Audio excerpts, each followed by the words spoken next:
Ça ne vient pas d'un homme, ça vient de Dieu. C'est seul Dieu qui peut transformer le cœur. C'est seul Dieu qui peut changer les vies. Et en ce moment-là, il ne faut pas chercher le miracle loin. Dis simplement, je suis un miracle de Dieu. Un des miracles de la Pentecôte, c'est que l'Éternel a réellement transformé ma personne. Il a touché non seulement mon être intérieur, il a touché même ma personne. Voilà pourquoi Paul peut dire, nous n'avons pas reçu un esprit de timidité, mais un esprit avec lequel nous crions Abba Père. Ça veut dire que je n'ai plus rien à craindre, je ne crains plus rien. Je proclame le nom de Jésus, je témoigne la puissance de Dieu. Quel que soit l'endroit, je peux le dire avec force. Même quand je sais que je suis dans les chaînes, je le proclame. Voilà pourquoi Paul et Silas, se retrouvant dans la prison, se sont mis à louer l'Éternel, à chanter les louanges de Dieu. La Bible dit que les fondements de la prison ont bougé, les fondements de la prison se sont ébranlés. Il y a eu un mouvement dans les fondements de la prison. Oui, le lion de la tribu de Juda, le roi de rois, a été élevé dans la prison. Bien aimé dans le Seigneur, ce n'est pas le confinement qui va te bloquer pour ne pas louer l'Éternel. Si tu ne loues pas l'Éternel dans ta maison, sache que tu es dans une erreur. Il faudrait que tu le célèbres, même dans ta maison, même dans ta chambre. Élève l'Éternel, glorifie Dieu, que rien ne t'empêche d'élever Jésus, car il est le roi de rois. Il est le Seigneur de seigneurs.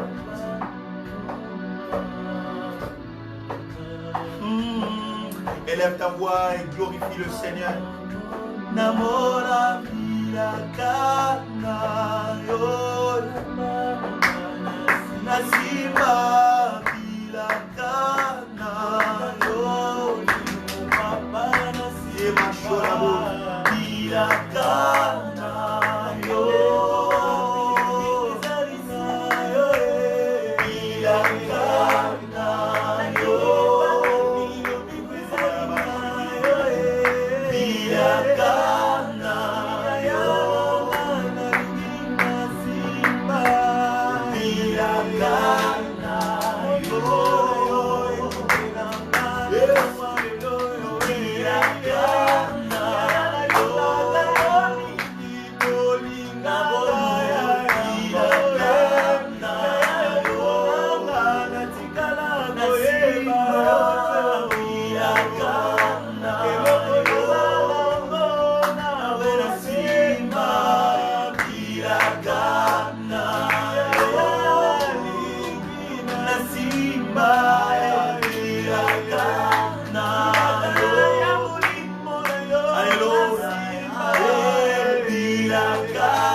Parler à Dieu, que le Saint-Esprit te remplisse.